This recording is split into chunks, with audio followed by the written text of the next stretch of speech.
À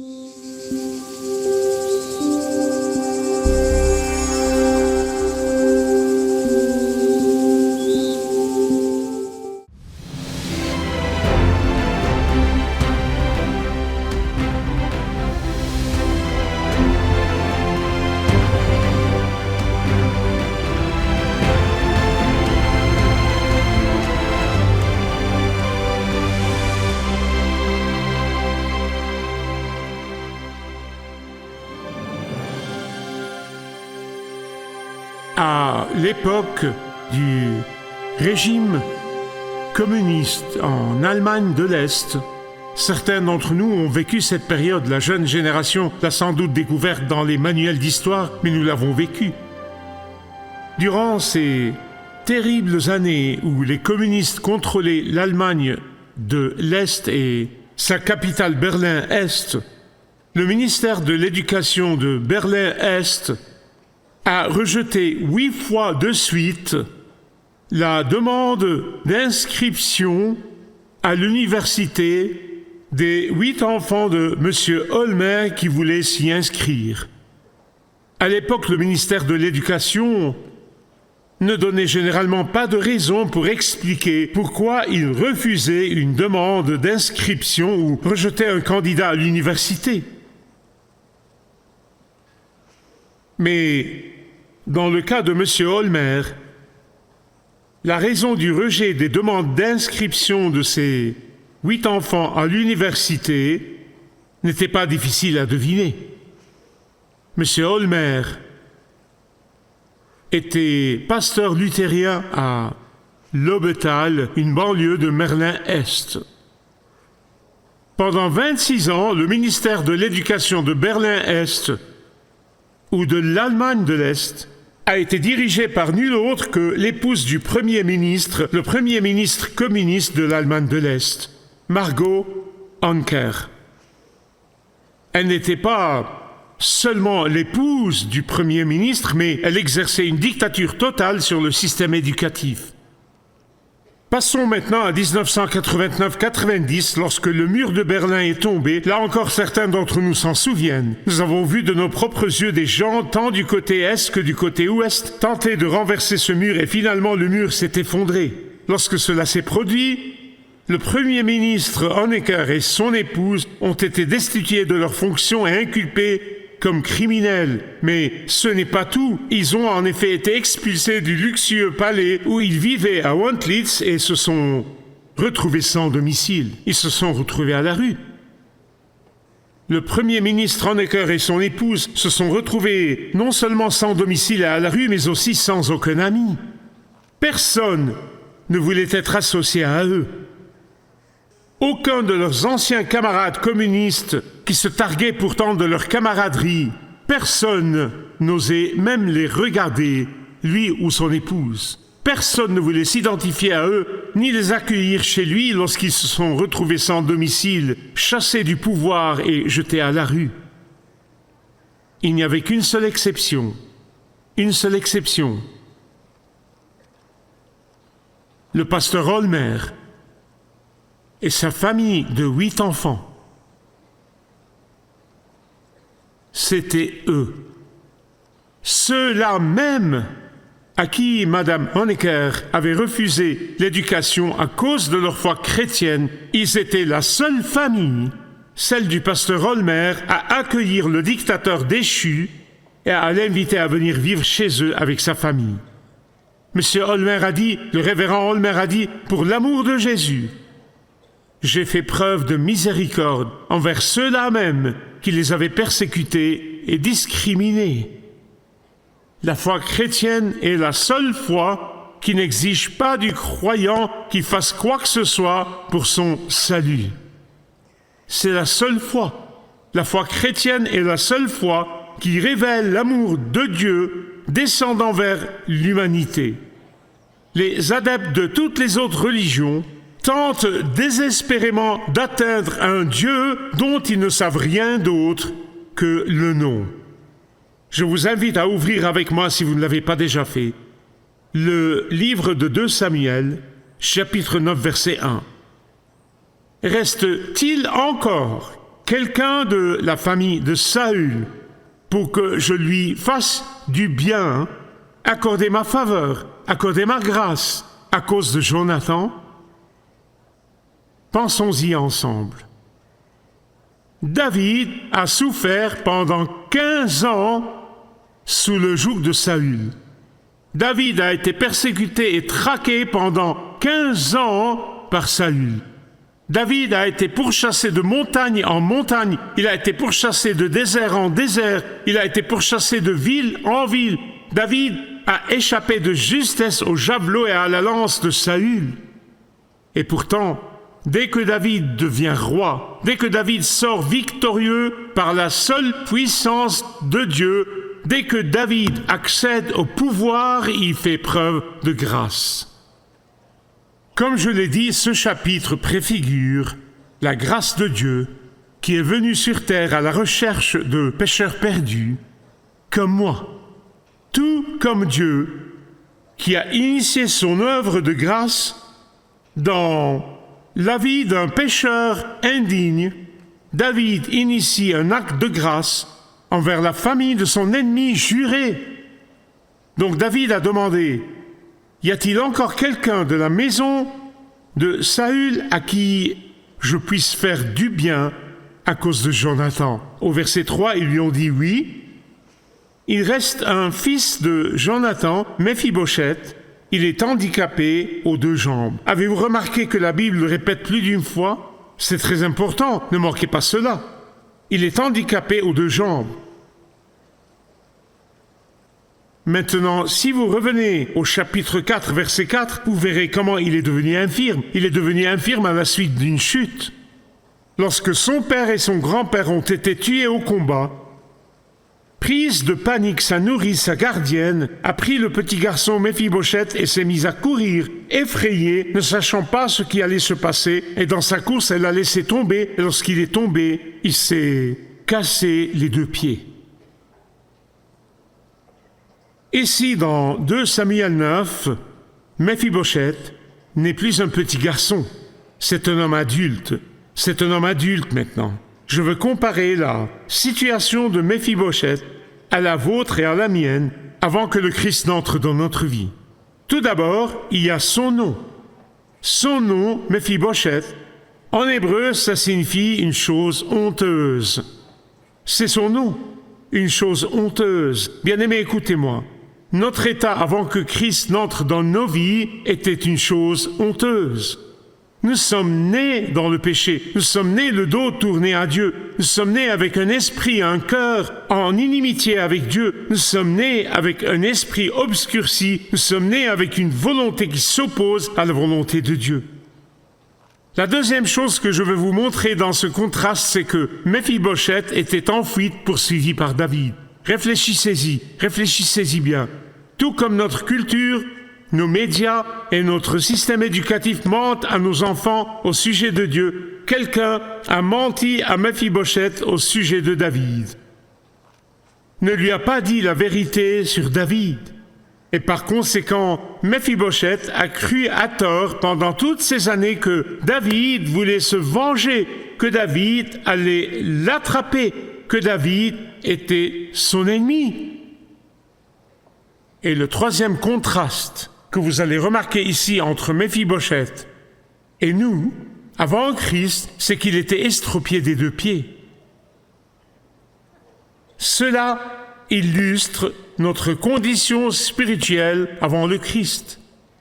Non, la Bible dit en réalité que nous n'étions pas simplement estropiés, nous étions morts, spirituellement morts dans nos transgressions et nos péchés. Par nature, nous étions incapables de courir vers Dieu. Par nature, aucun de nous ne pouvait marcher sur le chemin de la justice, car nous sommes spirituellement estropiés. Par nature, aucun de nous n'était capable de s'engager sur le chemin qui mène à la vie.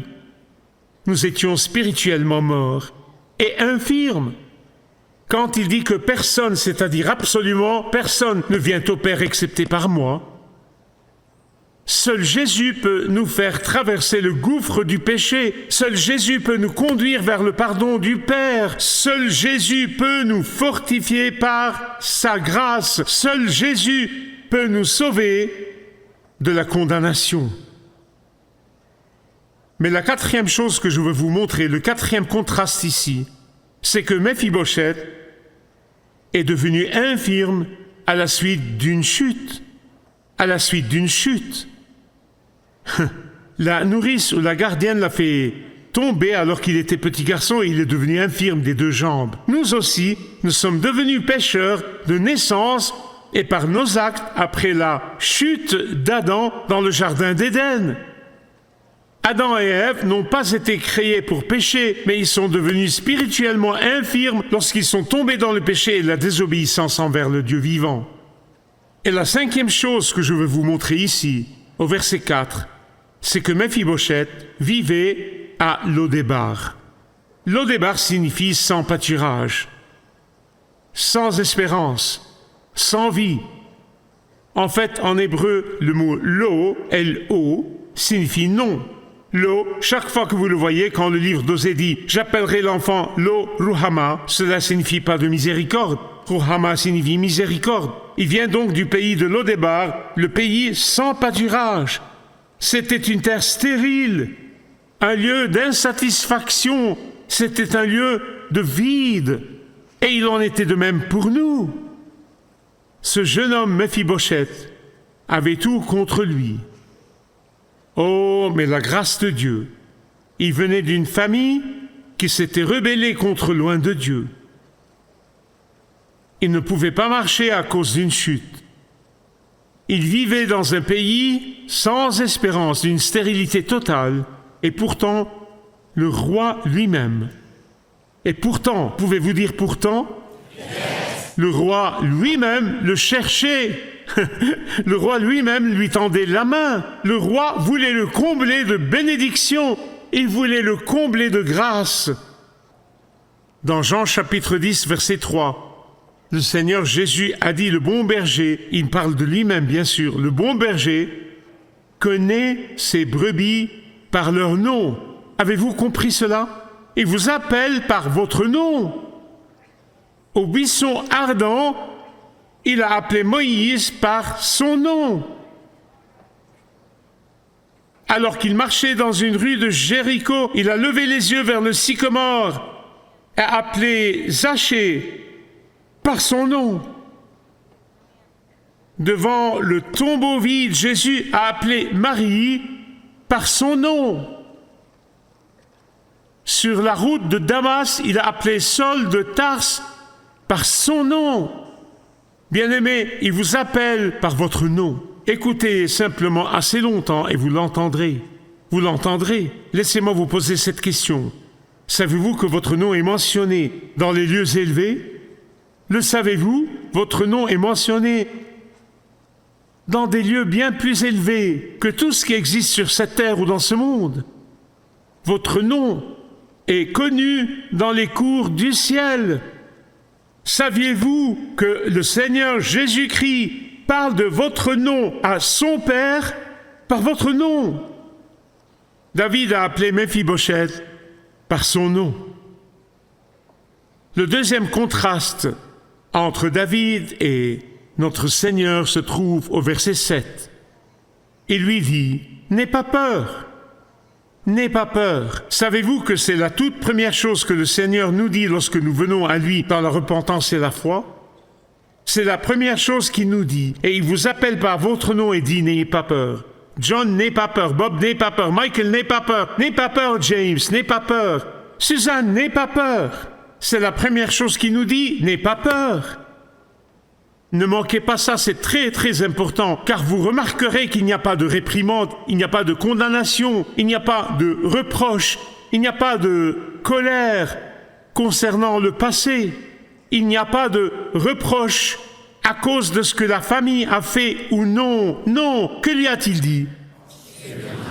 Ne craignez pas Satan, pourquoi? Parce qu'il n'a aucune autorité sur vous. Ne craignez pas le péché, pourquoi? Parce que le péché n'a aucun pouvoir sur un enfant de Dieu. Ne craignez pas les conséquences du péché. Pourquoi? Parce qu'elles sont couvertes et lavées par le sang de Jésus-Christ. Ne craignez pas l'enfer. Pourquoi? Parce que vous avez été sauvés des horreurs de l'enfer. Amen. Amen.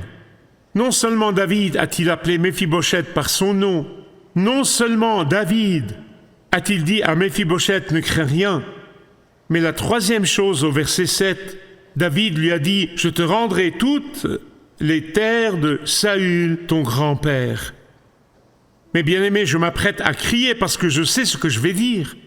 Cette grâce sans limite, cette grâce sans frontières, cette grâce qui défie toute catégorisation, cette grâce sans marchandage, cette grâce sans condition, cette grâce sans restriction. La quatrième chose que vous remarquez ici au verset 8, c'est que la grâce de David a submergé ce cher vieux Méphibosheth. Je veux dire, elle l'a tout simplement submergé. Laissez-moi vous dire une chose, si la grâce de Dieu ne vous submerge pas, c'est qu'il y a quelque chose qui cloche dans votre salut. Écoutez ce que dit Méphibosheth. « Que suis-je, moi, ton serviteur, pour que tu prêtes attention à un chien mort tel que moi? Même si je suis venu au Seigneur relativement tôt dans ma vie, je regrette encore aujourd'hui. Non pas que je vive dans le regret, mais je regrette les moments où je me suis détourné de Dieu. Jeunes gens, écoutez-moi s'il vous plaît. Je sais qu'aujourd'hui tout le monde parle d'estime de soi, d'estime de soi, d'estime de soi. Et je veux vous dire que la seule estime de soi qui vaille la peine d'être possédée, c'est le fait que Dieu, le Dieu de l'univers, vous connaît par votre nom. Que Dieu, le Dieu de l'univers, vous aime tendrement. Que le Dieu de l'univers a un plan pour votre vie. Que le Dieu de l'univers vous a désigné dans sa volonté pour que vous soyez héritier de sa vie éternelle. Que le Dieu de l'univers vous a donné le plus grand héritage que quiconque puisse imaginer. C'est l'estime de soi dont j'ai besoin. C'est toute l'estime de soi dont j'ai besoin. Nous devons enseigner cela à nos enfants. David ne s'est pas contenté d'appeler Méphibosheth par son nom. David ne s'est pas contenté de dire à Méphibosheth « N'aie pas peur ». David ne s'est pas contenté de lui rendre l'héritage de ses ancêtres. David ne s'est pas contenté de combler Méphibosheth de grâce. Mais cinquièmement, David a invité Méphibosheth à manger à sa table. Quel contraste! Quel contraste! Il passe du pays de Lodébar, le pays de la stérilité, à la table du roi. Comprenez-vous cela? De la dépravation à l'abondance. Telle est la grâce de Dieu. C'est ainsi que Dieu sauve. Il sauve de l'abîme le plus profond jusqu'au sommet, les plus élevés des profondeurs de la dépravation, aux hauteurs de la pureté. Il sauve du plus bas des bas vers le plus haut des hauts. Il sauve de la prison au palais. Il sauve de l'esclavage à la filiation. Il sauve de la perdition à être le centre de son attention. N'est-ce pas incroyable? Par Jésus, nous avons reçu bien plus que ce qui a été perdu en Adam dans le jardin. Car, assis à la table du roi, les jambes de Méphibosheth, un homme infirme, sont cachées sous la table du roi. Celui qui était appelé chose honteuse est désormais honoré. Ce qui était honteux est devenu honorable. L'infirmité du péché est complètement cachée aux yeux de Dieu, car Dieu la recouvre éternellement par le sang de Jésus. Et le sang de Jésus recouvre tout notre péché invalidant, à tel point que lorsque le Père vous regarde, lorsqu'il vous regarde, il voit les blessures de Jésus, il voit le sang de Jésus.